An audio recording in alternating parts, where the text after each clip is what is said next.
We'll review how to balance chemical equations. Let's remember that to balance a chemical equation, we should start with metals, nonmetals, hydrogen, and then oxygen. This is not a rule, but it's easier this way. So, to balance this equation, we'll count the number of all the elements first. For example, here in the reactants, we have one lead, and in the products, there's one lead, with carbon 1 and 1. This is the metal, this is the non-metal, and finally the oxygen. There's no hydrogen in this reaction. And for oxygen, so we have to add a 2 so that there are the same number of oxygens.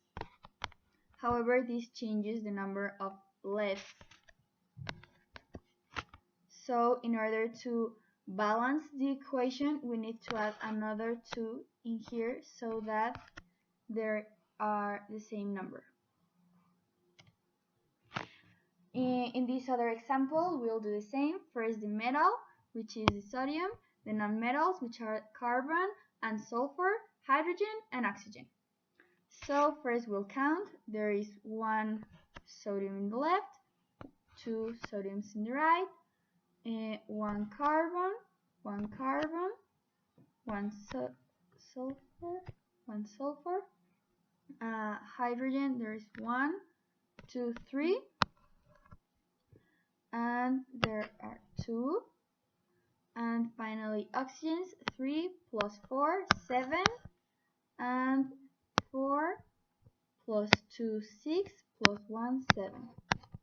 We'll start balancing the sodium, so we'll add a 2 in the first. However, this modifies the number of hydrogens, carbons, and oxygens. So there are 2 carbons now, 2 hydrogens, plus the other 2, there are 4, and oxygens.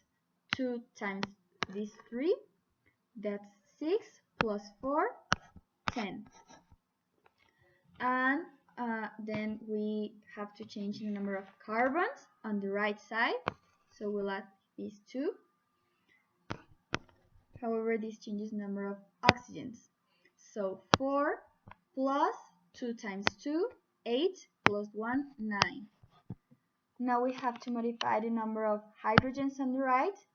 We need 4, so we'll add a 2. 2 times 2, 4, and they're balanced. And we will now count the number of oxygens. Usually they are balanced at the end.